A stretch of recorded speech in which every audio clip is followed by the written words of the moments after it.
Pro kabaddi season 12 కోసం Bengal warriors retain చేసుకున్న release చేసిన ప్లేయర్స్ లిస్ట్ అయితే చూద్దాం ఇక్కడ. సో వాళ్ళు రిటైన్డ్ న్యూ యంగ్ ప్లేయర్స్ ని ఎవరిని రిటైన్ చేసుకున్నారంటే సుశీల్ అయితే చేసుకున్నారు. లాస్ట్ ఇయర్ ఛాన్సెస్ చాలా బాగా రైడింగ్ లో చాలా బాగా పర్ఫార్మ్ చేసిండు. అలాగే దీప్ కుమార్, అజిత్ చౌదరి, యష్ మాలిక్ అనే మిగతా ప్లేయర్స్ అయితే తీసుకున్నారు. అలాగే ఎలైట్ ప్లేయర్స్ లో చూసుకుంటే విశ్వాస్ ఎస్ రైడర్ అయితే చేసుకున్నారు. సో లాస్ట్ కొన్ని సీజన్స్ బెంగాల్ వారియర్స్ కి ఛాన్స్ ఇచ్చినప్పుడు అది చాలా బాగా పర్ఫార్మ్ చేస్తున్నాడు. ఇక మిగతా ప్లేయర్స్ ని ఎవరిని రిటైన్ చేసుకోలేరు. వీళ్ళు వదిలేసిన మెయిన్ ప్లేయర్స్ చూసుకుంటే మాత్రం మణీందర్ సింగ్ వీళ్ళ మెయిన్ రైడర్. సో ప్రతి సీజన్ యాక్షన్ లోకి వస్తున్నారు, వాళ్ళు FBM యూజ్ చేస్తున్నారు. ఈసారి ఏం చేస్తారు చూడాలి. అలాగే లాస్ట్ ఇయర్ బై చేసిన పజలట్ రచల్ ని రిలీజ్ చేసేసిళ్ళు మెయిన్ డిఫెండర్. అలాగే ఇంకొక కార్నర్ డిఫెండర్ అయిన నితేష్ ను కూడా రిలీజ్ చేసేసిళ్ళు. వీళ్ళిద్దరు బాగా పర్ఫార్మ్ చేసినప్పటికీ రిలీజ్ చేసేసిళ్ళు. మోస్ట్లీ యంగ్ డిఫెండర్స్ ని కోసం చూస్తున్నారా లేదా వీళ్ళకి FBM యూజ్ చేస్తారా చూడాలి. అలాగే నితిన్ ధనాకర్ వీళ్ళకు మంచి పర్ఫార్మెన్స్ ఇచ్చిండు సీజన్ 10 లో.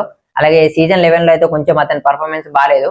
సో అతనే రిలీజ్ చేసేసిళ్ళు. సో మోస్ట్లీ అతనికి FBM యూజ్ చేస్తే బాగుంటది అనుకుంటున్నా. కానీ అతనికి మంచి డిమాండ్ ఉంటది కాబట్టి FBM యూజ్ చేయడం చాలా కష్టం అని చెప్పొచ్చు. సో ఈ నలుగురు ప్లేయర్స్ లో కనీసం ఇద్దరినైనా వాళ్ళు బ్యాగ్ తెచ్చుకోవాలి. సో ఇక వీళ్ళ రిక్వైర్మెంట్ చూసుకుంటే కవర్ డిఫెండర్స్ కావాలి వీళ్ళకి, అలాగే కార్నర్ డిఫెండర్స్ కావాలి, అలాగే ఒక మెయిన్ రైడర్ కూడా కావాలి. సుశీల్ అండ్ విశ్వాస్ ఉన్నప్పటికీ ఒక మెయిన్ రైడర్ అయితే ఉండాలి వీళ్ళకి. So Bengal warriors retained and release players పై మీ ఒపీనియన్ కింద కామెంట్ చేయండి. అలాగే నెక్స్ట్ వచ్చి pro kabaddi and IPL videos కోసం మన పేజ్ ని ఫాలో అయిపోండి. మిగతా టీం వీడియోస్ కూడా మన పేజ్ లో ఉంటాయి, అవి కూడా చూసేయండి.